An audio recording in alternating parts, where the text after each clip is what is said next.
tuned for the Joan Quinn Profiles. As an editor for Andy Warhol's Interview, the Los Angeles Herald-Examiner, LA Style, and Detour magazines, Joan covered the social set, the Hollywood hotshots, the international art scene, the mysteries of food, the excitement of travel, and the fabulous world of fashion. Joan continues to find creative people on the cutting edge who make things happen. Here's Joan Agajanian Quinn. Hi, I'm Joan Quinn, and welcome to the Joan Quinn Profiles. Our guests waiting to be profiled are producer Paul Heller and author-engineer Matthias Levy. Producer Paul Heller was born in New York City. After attending Brooklyn Technical High School and Drexel Institute of Technology, he spent a short time in the Army Signal Corps. Then he came back to Hunter College. With all his technical background, did you really think you'd go into the film business? Well, I was originally going to be an engineer. That's what it sounded like. Yeah, no, and you know, when I was 15, my father died, and he had a company that I was going to go into. Oh. And so suddenly there was nothing, and I sort of drifted around. Oh, is that what happened? But I'd always loved working in the theater. I'd always worked sort of backstage in the theater. Oh, you had when you were at Hunter? Did you do that? Yeah. Oh, very active. We had a very active theater group there. Because they have a great theater. Yeah. Big audience participation there, Yeah. right? Absolutely. So yeah. what were you doing there? But I also did lighting for did? dances. So the theater was used for a lot of outside work too. So I worked, I projected there. I did projection. I did lighting. I did stage hand work, some stage management work, and we also had a very active theater group within the school. And within that was a young fellow named Salvatore Lambino, who became a prolific writer, and he wrote a story under the name of Evan Hunter. Is that right? And he was at Hunter College, Evan Hunter? He wrote under so many pseudonyms. He also is the famous writer Ed McBain. Oh, of course. So Evan Hunter and Ed McBain were Salvatore Lambino. Oh, I didn't realize that. Was he from Boston originally? No, New York. Always no, he was New a York. New York kid, yeah. So, were you friends with him? Oh, yeah, very good friends, yeah. As a matter of fact, he got engaged to his wife at a New Year's Eve party at my house. So was he an influence on you? Well, only you know, we were all so thrilled when he became successful. He became successful quite young. And at the same time, you were all working. Well, what was the first actual moving into the film production or film business then? Well, I became a set designer. I worked in the theater, and from that I evolved into designing scenery. And I became, at that point, I was the youngest member of the union, of the Scenic Designers Union in New York, in the days that television was just starting. I see. And it was, you know, it was like a bonanza. I mean, there weren't enough people to do all the work. But you came from this artistic background. Then you ended up as an executive at Warner Brothers, right? Yeah. So that was quite a different thing. Well, along the way, you know, I had designed some feature films, and I knew how it worked. Yeah, you mean from the back? You know, I mean, the designer's lucky because by the time the film starts going, the designer's done all his work.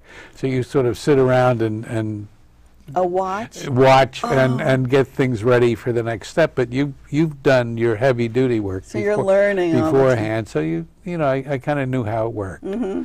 And some friends of mine, Frank Perry and Eleanor Perry, wrote a screenplay called David and Lisa.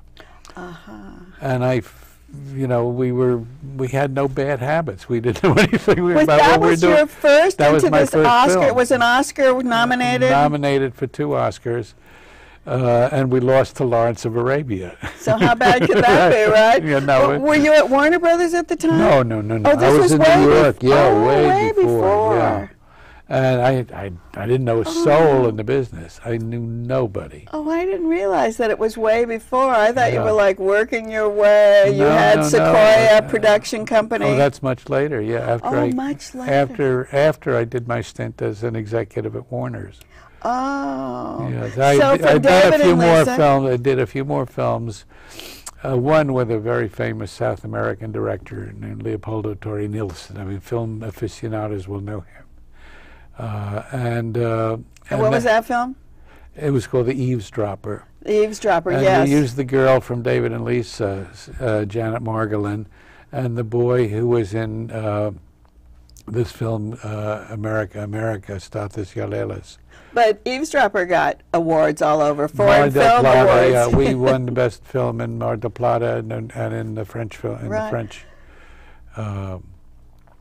And Secret Ceremony, also awards from European. Secret Ceremony was, in a way, I mean, it's something that I took and developed and worked on with a script and found Joe Losi to direct it.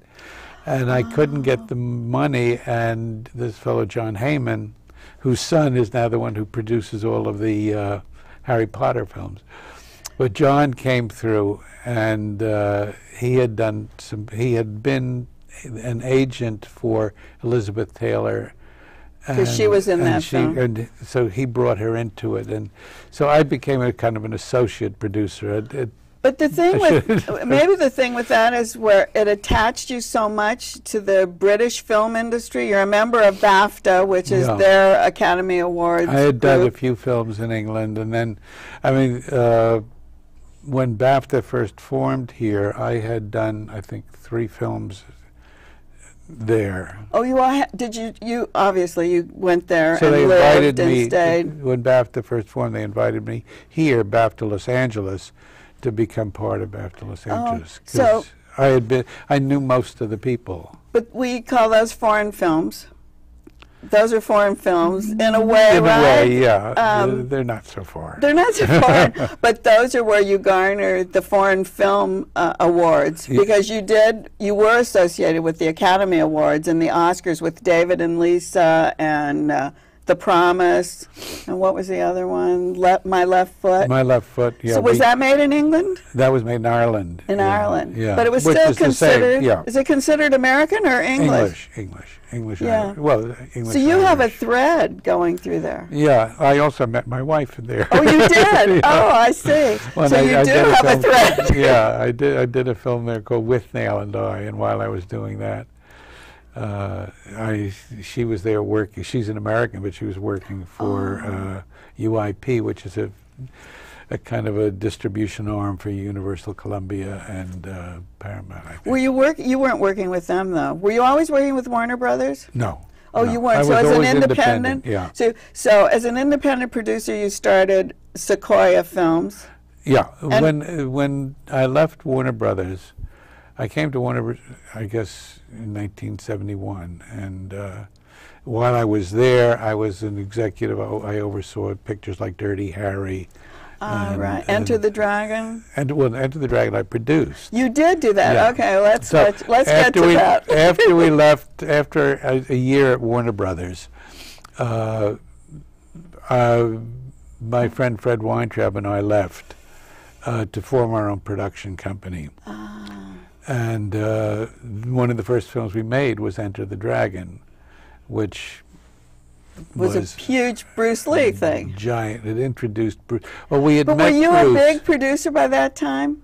Big producer. No, I was a small producer. Yeah, You I were was a a big- modest producer, but But really, I mean, but had you Warner's- had big films by that time? I hadn't done any Oh, you giant hadn't. films. So no. it was really this Yeah. big giant. David, Enter the Dragon was the first sort of blockbuster film. Really? The other films I had done had been artistic successes, and when Warner's asked me to move out from New York to be part of the staff, it had just been taken over by Ted Ashley. Oh, I and remember. Ted was a New Yorker. Ashley